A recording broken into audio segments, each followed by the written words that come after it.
Yes, good afternoon, ladies and gentlemen. It's a pleasure and honor to welcome you both on behalf of the board of Max Havelaar, where I'm a member, and on behalf of Triodos Bank, where I'm Managing Director of International Investments, and where we manage different funds, both in fair trade and microfinance. And this year's theme of Max Havelaar Lecture is Partnership for Development. And if one movement has excelled in introducing the concept of partnerships in social economic development, I think it's the fair trade movement. In essence, fair trade is about the development of open, transparent and long-standing trading partnerships between producers, traders and consumers. And in these partnerships, mutual interest in each other's development, transparency and trust are the guiding principles. And these principles are also key for Triodos Bank and the way we do business as a bank. We have a very basic banking model. We attract savings and we finance businesses and projects where both environmental and social values are embedded. Fair trade organizations are an example of this. And we, Rob said it already, we are not hit by the crisis. On the contrary, many people become our clients these days because of our transparency and because people know where their money is used. And this is important to an increasing group of people. Now, as a banker, you can't escape it these days. Let me briefly reflect on the reasons for the current crisis. And let's first go back to the role of money. Money used to be the lubricant of the real economy, a monetary unit, means or exchange to help ease transactions. But increasingly, in the last decades, people have tried to make money out of money by speculation and by creating complex financial products with the promise of a high return that nobody understood anymore. Products where no real value was added, where risks were hidden, and where it was what was hidden then has now become clear to everybody. And the balance between the financial world and the real economy has been completely lost. And you know, that's a general rule in life. All systems in life are looking for balance. And if that balance isn't there, if it doesn't happen naturally, then we see a crisis. This is going to be restored to a crisis, and that's what we see happening today. Now, if you look at the driving force behind the disturbance of balance between the financial world and the real economy, you can say it's the overvaluation of the factor capital.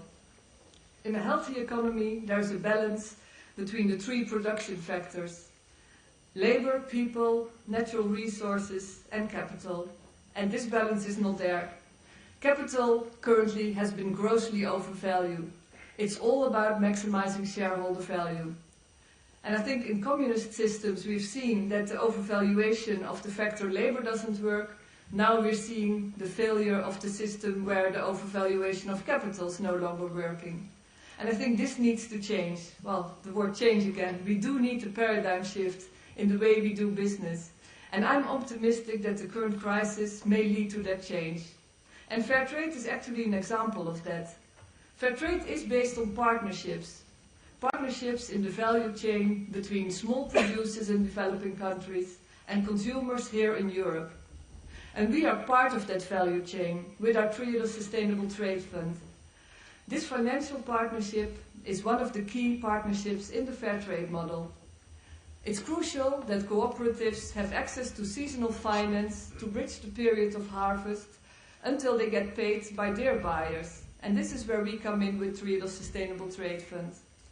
And we can provide this type of finance because we work with partners as well. We work with development organizations here in the Netherlands like HIVOS and ICO, who are prepared to offer part of the guarantee for this type of finance.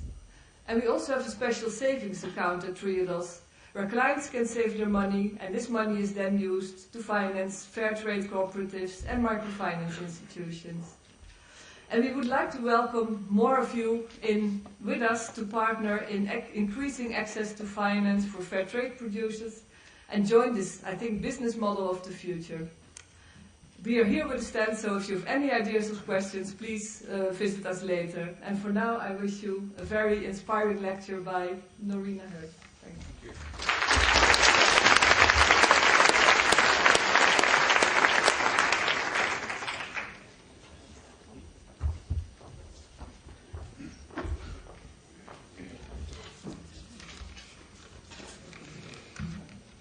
Good afternoon, ladies and gentlemen. I'm very proud to stand here in front of you at the second Max Havelaar lecture in the Netherlands. This lecture is aiming to offer structural means to enhance the deepening of discussion and knowledge around the role of companies and business society in the development of less developed regions in the world.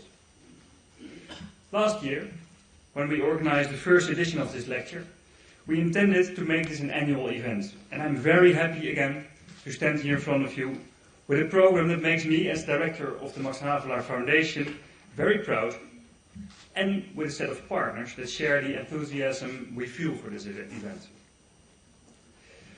This month, the Max Havelaar Foundation exists for 20 years.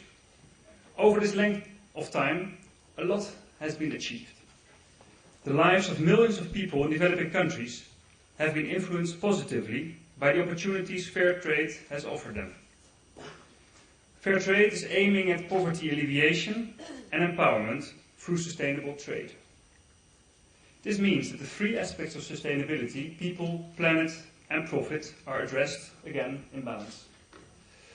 Cooperatives of small farmers in the south are required to grow their produce in an environmentally and socially responsible way, limiting to a minimum the use of pesticides, setting up a system for water management, investing in biodiversity, and securing good working conditions for employees.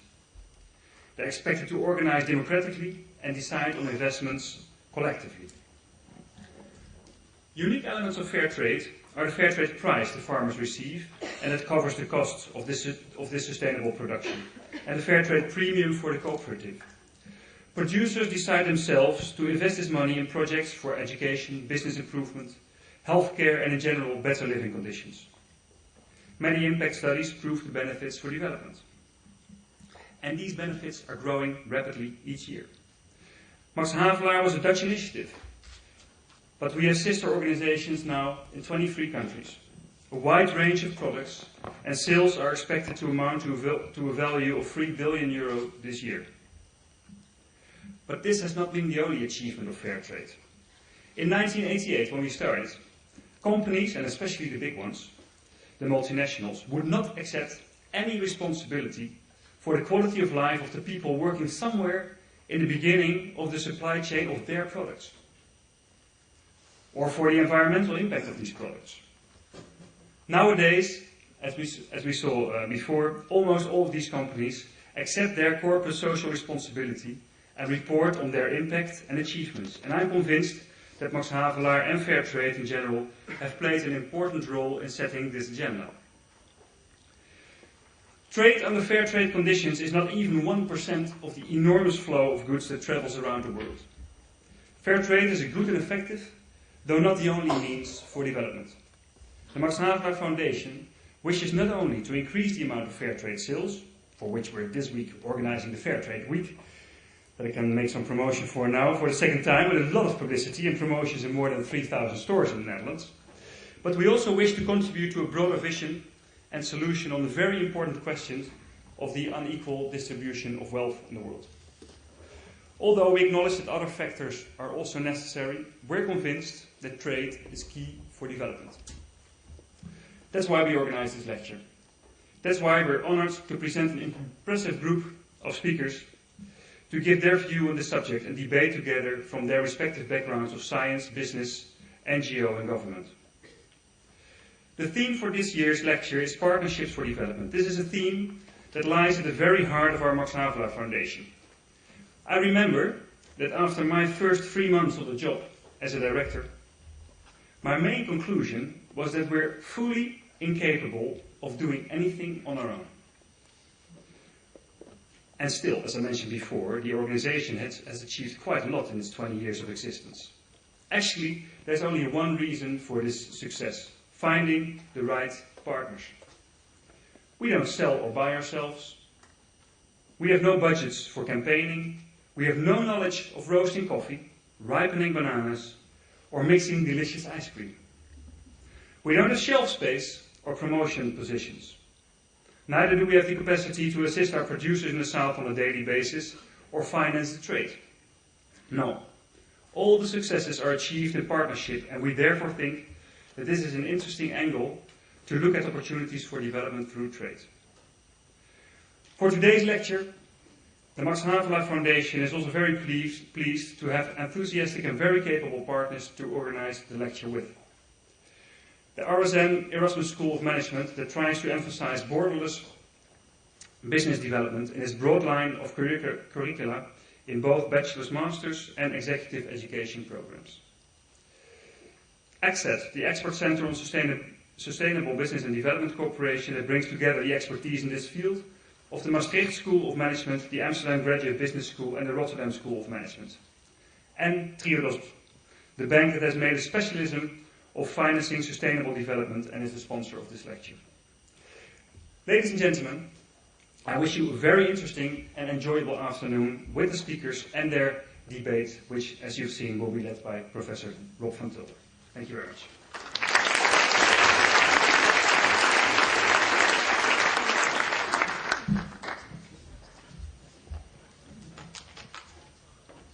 Okay. Thank you. Let me introduce to you Norina Hertz. This is on. Well,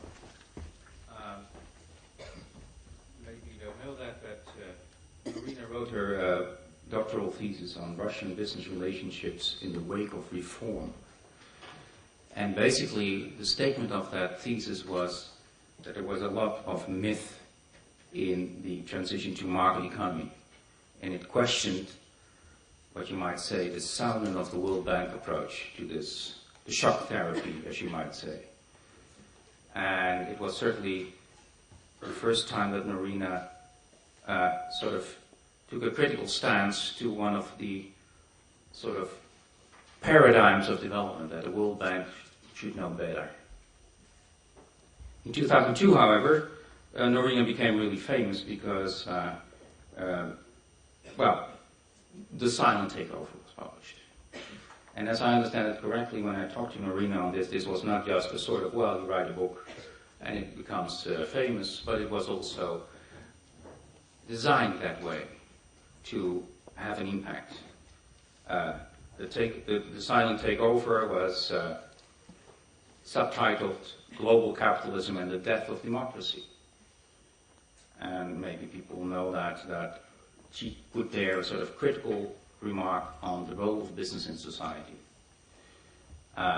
taking over from politicians and state governments, democratically elected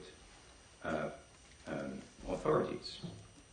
So why do we invite Norina in here at the business school? Because she sort of put the axe on the root of capitalism in the 1990s. Well, I think following her later career, it's clear that this was not just a critical thinker that was just anti-globalization, but in fact, she is one of the people that is in favor of globalization, but it depends on how you then elaborate globalization. I'm aware of that. So when she then, in 2005, published the book IOU on the debt threat, she was really more influential to me by influencing the development agenda and pleading towards governments that they should do more, basically do what they promised to do. Also support the debt relief of governments. Since 2006, Norina Hertz is a fellow and an associate director at Cambridge Judge Business School. And you might have heard it, maybe that's the reason also why you're here. She has been selected as young global leader of tomorrow by the World Economic Forum. She has been called the most inspiring, the most powerful women in Britain by Bazaar, and was described as one of the greatest communicators of our generation. Yes? Well, I'm not going to put you more pressure here.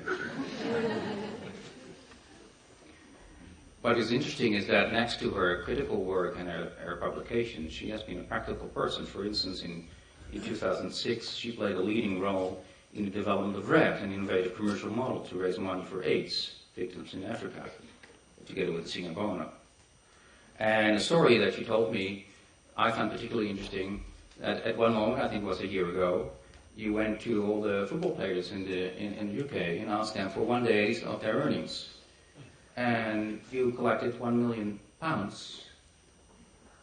which then was, of course, gratefully accepted by good causes.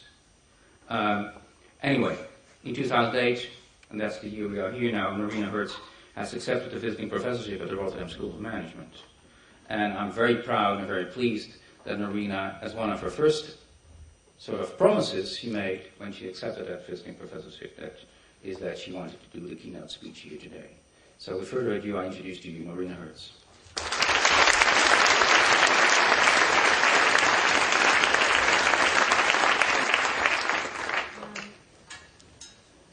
Is this mic working? Yes. Yeah, it's working. I have to begin with a confession to the program organisers. I'm really sorry, Rob, Cohen, Mary Lou, and George, but I did something that I wouldn't normally do when I was going to give a big speech like this. I set my alarm clock for 5 o'clock in the morning and started watching TV. And I think there may be some others in the room who may have done the same thing. Yes, who also at 6 a.m. watched a self-proclaimed skinny kid with a black Kenyan father and a white anthropologist mother win a landslide victory to become the first black president of the United States. And I listened to his acceptance speech. And as I listened to Barack Obama's inspiring speech and his message of hope and opportunity, I also really took in his explicit acknowledgement that this historic victory would never have happened were it not for the many millions of Americans, white, black, Hispanic, Native Americans, gay, not gay, disabled, able-bodied, male, female, old and young, who stood for many, many hours outside voting booths, the highest turnout in American history in recent times, because they would not accept a continuity with the past, because they had decided that they wanted a new direction for their country, because they had decided that they themselves would be the agents for change. And as I listened to Obama's acceptance speech, my mind turned to where I would be later this afternoon in this hall, and my mind turned to you, the audience. And I started thinking about you, not in terms of the jobs you do. I know this is a very diverse audience. Some of you are students here at RSM and elsewhere. Some of you come from business, some from NGOs, some from civil society. I wasn't thinking of you in those terms. I wasn't thinking of you in terms of your intelligence, your intellectual capabilities, your smarts, your engagement with these sorts of issues. But in terms of how each of you, individually and collectively, are able to change our world and our destiny. We are all Americans today. The trajectory that we are collectively on is not a predetermined one, not a constant one. It's a dynamic force that we ourselves can change and shape. And this world needs changing and needs reshaping, because the current trajectory is neither fair, nor just, nor safe, nor secure. Although the gains from globalization over the past few decades and technological advances have been great, vaccines exist that didn't before, medicines, immunizations, developments in telecoms mean that over 1 billion people have access to television, internet, mobile telephony that they didn't before. Over 2 billion people in China, India and elsewhere in Asia have seen their lives improve over the past few decades.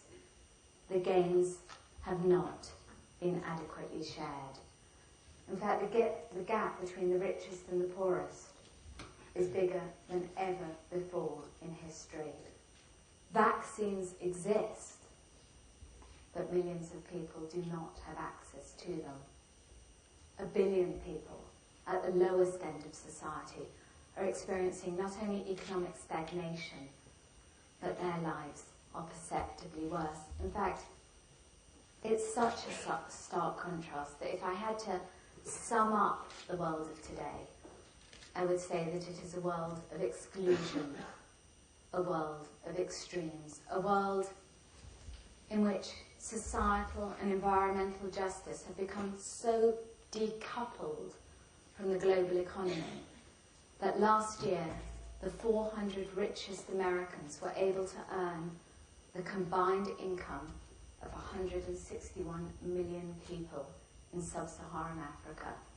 A world in which 30,000 children die every single day from poverty-related diseases. And just to put that in some sort of perspective, it's as if one day everyone in Boxtel died, and then the next day everyone in Bussum died, and the next day everyone in Oldenzaal died, and the next day everyone in Snakes died, and the world did nothing. A world in which we are destroying our environment, watching our ice caps melt, watching sea levels rise, something surely of concern here in the Netherlands, and yet sleepwalking into our future. I want to ask a question of you in this room.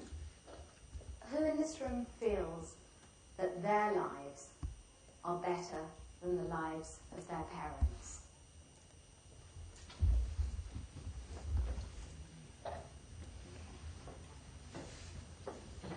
Who in this room feels that the lives of your children are likely to be better than yours?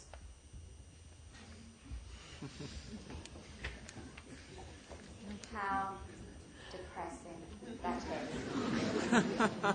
And yet how exciting that we in this room have the opportunity to change that. Yes, we, you and me.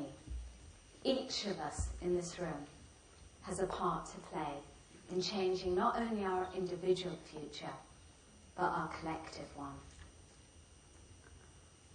Partnerships for development are not just a concept that academics talk about in their ivory towers, or something that business and non-governmental organisation and government elites can do amongst themselves. We can all partner up to make this a better world, whatever we do, wherever we work, whatever we study, whatever background we are from.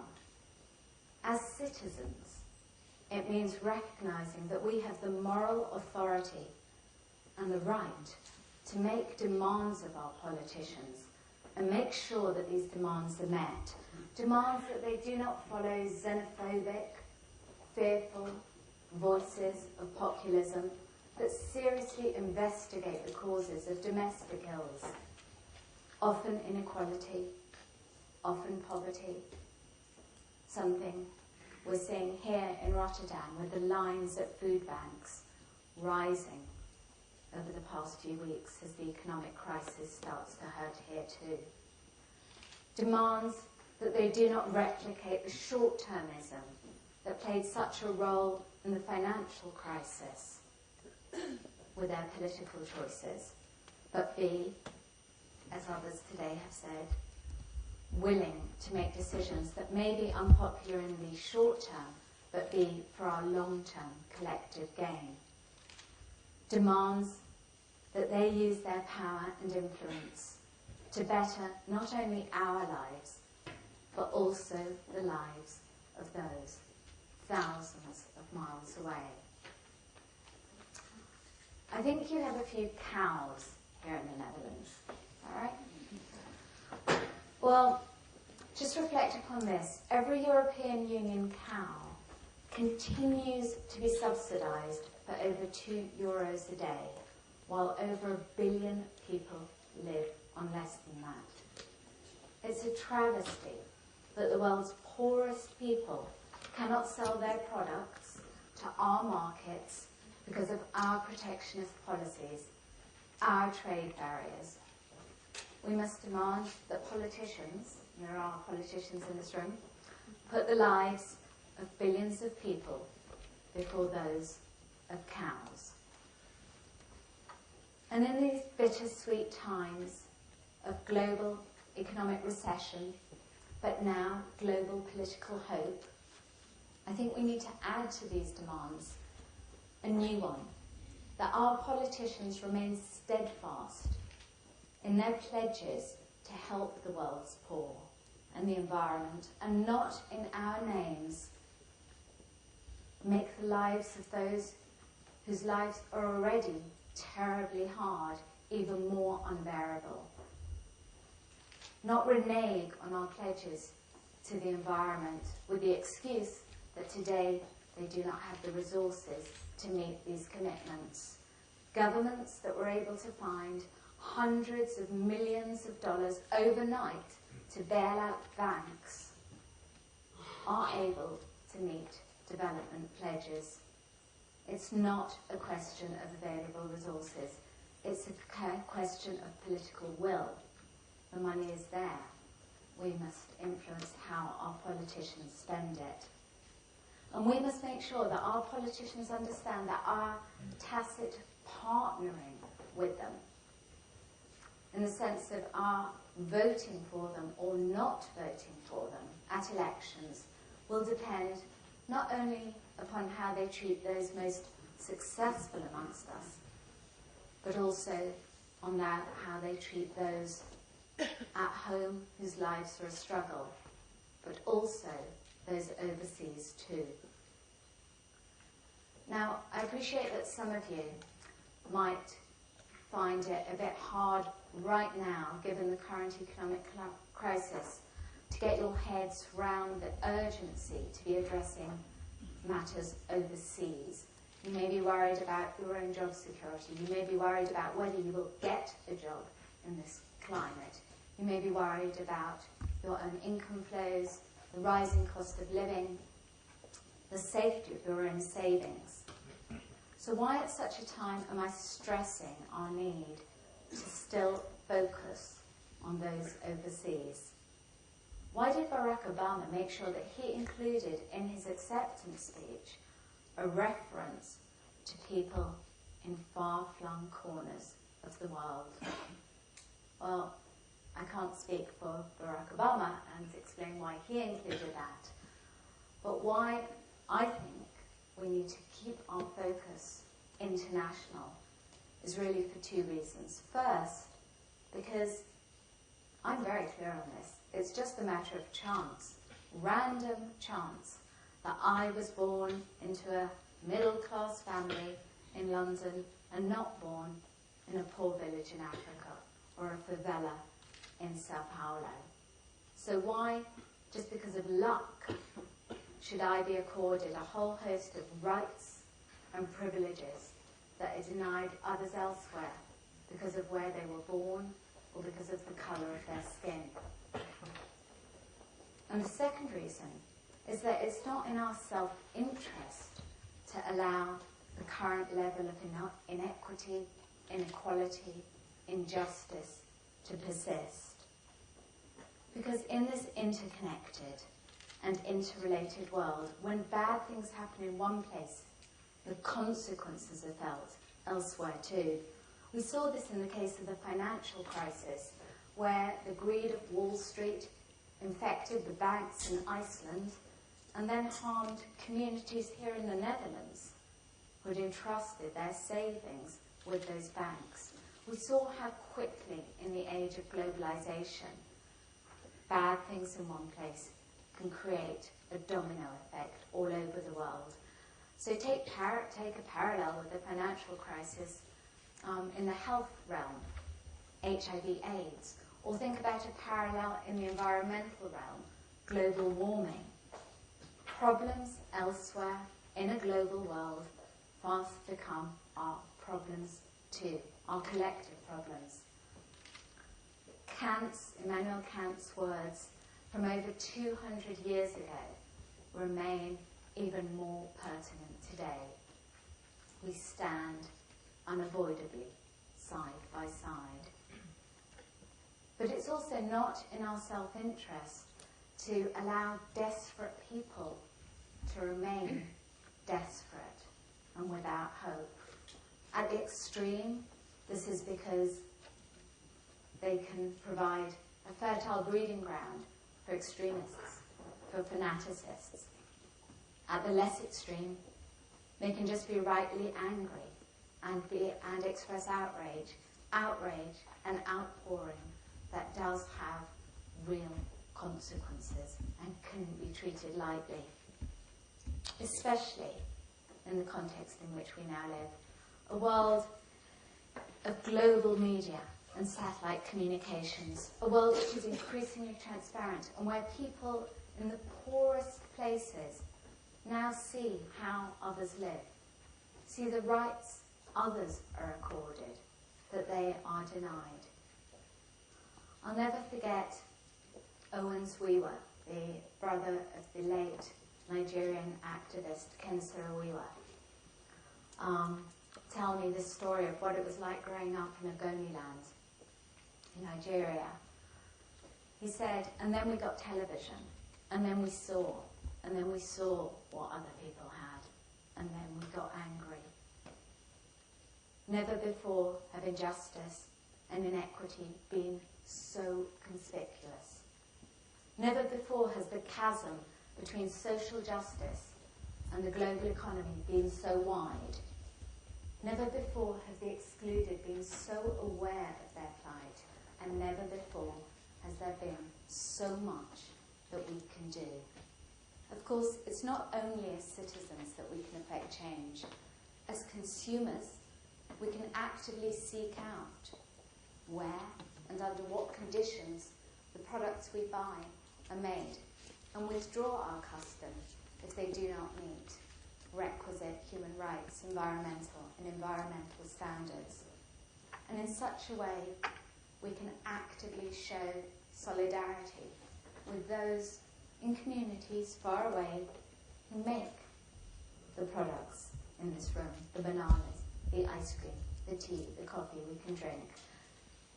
And if it's too hard to find out enough about the supply chain, we can actively seek out products which clearly are labelled, like the Max Havelaar Free Trade label, so that we know how they are made.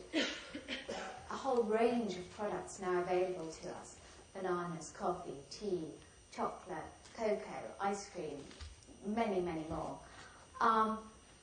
2.3 billion euros is the size of this market now, 70 times what it was only 10 years ago. It's a hugely increasing market. People are voting with their wallets, actively choosing products which they know have real environmental, ethical and social standards, and actively choosing those that don't, in a really tangible way, affecting change, affecting the supply chain, directly partnering up with communities from which we buy. And it's essential to really remember that this has a real impact on real people's lives, because as the crisis continues to deepen, the economic crisis, it is possible that the price of fair trade products will go up relative to comparable non-fair trade ones. And when we're in that shop and we're making that decision between whether to pay an extra 10 cents on a bar of fair trade chocolate versus a non-fair trade chocolate, I think we need to think very carefully about, do we want to be just fair weather friends, there for others in the good times? Or do we want to be there, to be counted upon in the bad times too? There is, of course, another facet in our lives through which we can have an impact, and that's through our work.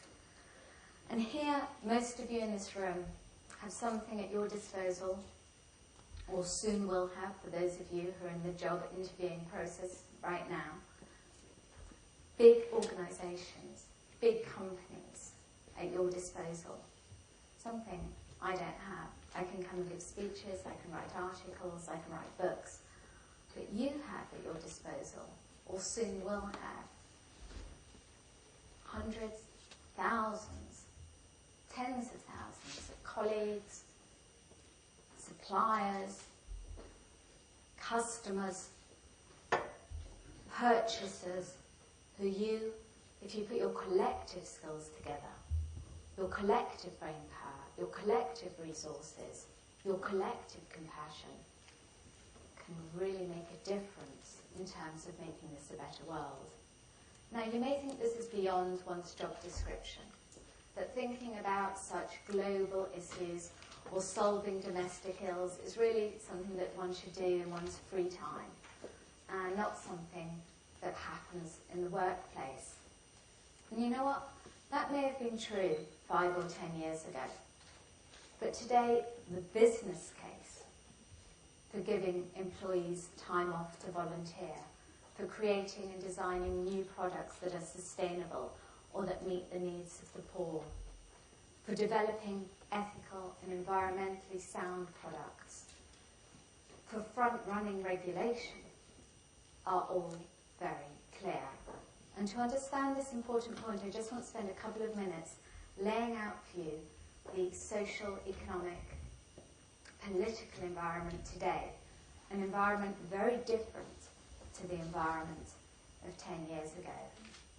You see, once upon a time, politicians were people who everyone deferred to. People's concerns were really just on their own immediate environment. And nothing more was expected of corporations but that they delivered good products at a fair price and realised profits to their shareholders. And then things started to change. Trust in politicians started to fall. Membership of political parties fell. It wasn't that people weren't interested in politics, and really from this morning's results, we see that they are interested in politics. It's just that they'd lost faith in government's abilities to deal with the complex political global issues that they saw around them. And at the same time, as people were realising this, they started realising that corporations were becoming very powerful. They heard statistics like, of the top 100 economies in the world, a third are corporations. They heard statistics like the sales of Walmart and General Motors were greater than the GDP of Central and Eastern Europe. They saw McDonald's in 118 countries. And also, at the same time as they were processing this information, they started trusting and believing in non-governmental organisations, pressure groups, campaigning groups, like Novib, like World Wildlife Fund, like Amnesty International, like Greenpeace, in ways that they hadn't before. In fact, they started trusting them more than they trusted government, the media, business, or any political party.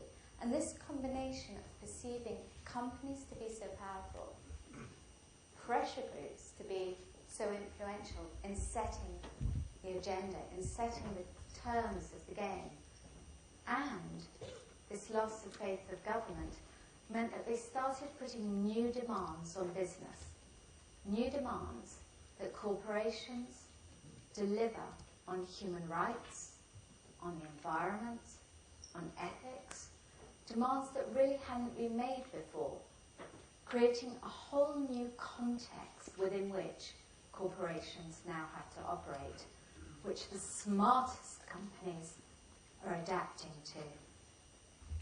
We've already talked about the rise of the conscientious consumer, the people who vote with their pockets. In the introduction, Rob mentioned a project I was involved with, was setting up a product Red. I have a Red American Express card, and a percentage of what I buy goes to the Global Fund for AIDS. There's now Red Gap products, Red Motorola phones, Red Hallmark cards, a whole slew of red products, a partnership, a way that people can go and buy a product. I now have an American Express card in order to distribute money directly to a cause that I believe is just.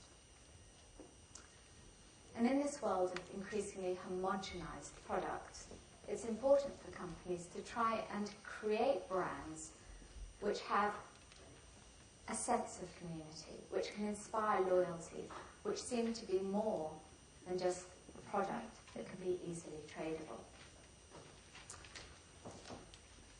Smart companies, of course, realize that it's not just consumers where they can see new markets appearing.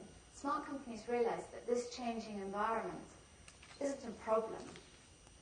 It's an opportunity. It's an opportunity to get more customers. It's an opportunity